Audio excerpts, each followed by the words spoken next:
انت وقت ما بدات تطور نفسك كنت تفكر وصول الهدف هيكون بالشكل ده، خط مستقيم بدون اي صعوبات، والامور هتمشي معاك بالشكل اللي انت بتفكر فيه. ولكن اظن الموضوع بدا معاك يصبح بالشكل ده، بحيث ان هو في بعض الصعوبات، في بعض الحاجات بتمشي بسهوله، ولكن رغم ذلك الرسم ده برضه مش كامل. والاجابه على السؤال الاهم، بجانب ان هو خلاص عرفت ان الطريق مش هيكون بالسهوله، وفي اوقات الامور هتكون صعبه، في اوقات الامور هتكون سهله، ولكن النقطه الاهم في كلهم امتى. نقطة الصورة دي بتغفل عن السؤال الأهم، وهو إمتى، أو إنك أنت بتفكر إن، ولنفرض أنت حددت هدفك إنه هتوصل فيه خلال 5 سنين، ولكن ممكن بعد 5 سنين تلاقي نفسك إنك لسه ما وصلتش، وده لأن الطريق الحقيقي للوصول إلى الهدف بيكون في الأصل بالشكل ده. وهو بكل بساطة إن في صعب وكده، ولكن في بعض الأوقات بتلاقي نفسك إنك بعدت أصلا، يعني أنت أصلا بتبقى بتبعد عن الهدف في بعض الأوقات. بحيث كمثال، ولنفرض إن هندي مثال دلوقتي على إنك تكون مهندس ذكاء اصطناعي. أنت كل معلوماتك إنك تكون مهندس ذكاء اصطناعي، وأنا بتكلم عن مهندس مش مجرد حد بياخد الاي بي اي ويحطها في تطبيق ويبقى كده أنا مهندس اي اي. لا، أنا بتكلم عن الشخص اللي ممكن يعمل حتى نماذج الاي اي دي. لو انت عايز تكون حاجه زي كده، ممكن يكون اللي يجي في خيالتك انك مجرد تتعلم بايثون، وبعدين تخش على الماشين ليرنينج يعني كل اللي في دماغك الجزء البرمجي.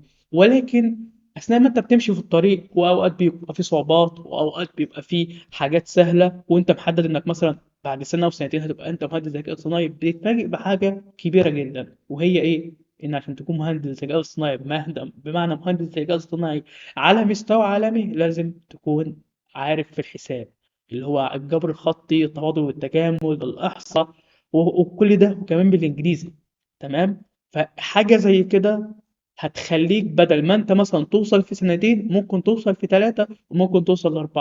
فهنا اللي حصل ان انت بعدت عن الهدف، والهدف مش هتوصل له في النقطة اللي انت فكرت انك توصل لها. فهنا بقى الفكرة، وهنا النقطة اللي انت اي رحلة هتبدأ فيها لازم تعمل حسابك ان الوقت اللي انت بتحدده للوصول مجرد حاجة يعني تشجعك، او اللي هو تخليك مستعجل شوية، ولكن مش شرط انك توصل في الوقت. لانك انت بتحدد الوقت على اساس المعطيات او المعلومات اللي عندك، ان انا هكون ازاي الحاجه دي ازاي. مثلا انك تتعلم مثلا لغه ما اعرفش ايه كذا كذا، تمام، بعدين بتتحرك تلاقيك اكتشفت حاجه جديده لازم تتعلمها، فبالتالي الوقت اللي انت كنت مخطط انك تخلص وقتي ده المفروض يمتد على اساس المعلومه الجديده. ولكن كتير بيغفل عن الجزء ده، وكل اللي بيتكلم عن حوار الوصول للاهداف بيتكلمك عن اللي هو الصعوبات، ان في اوقات الوضع هيكون سهل، في اوقات الوضع هيكون سهل، أقصد صعب، وهكذا. ولكن محدش بيتكلم على إن المدة للوصول للهدف مش ثابتة، زي ما الظرف ذات نفسه في سهولته وصعوبته مش ثابتة. لازم تعرف المعلومة دي من قبل ما تبدأ، بحيث إنك أنت شئت أم أبيت. حتى في كتاب اسمه البجعة السوداء، حاجة زي كده، بلاك سوان، اللي هو بيتكلم عن إن في بعض الحاجات الواحد مش بيعمل لها حساب.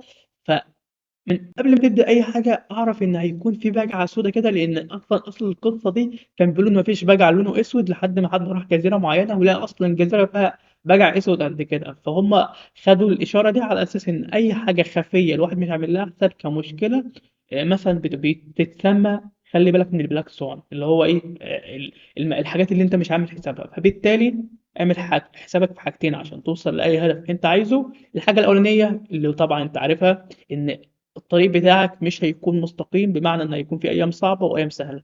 الحاجة التانية واللي هي ممكن مش بتعمل حسابها، ان دايما هتكتشف حاجات لازم تعرفها او لازم تحلها او لازم توفرها علشان توصل لهدفك، والحاجة دي هتكسر الميعاد بتاعك.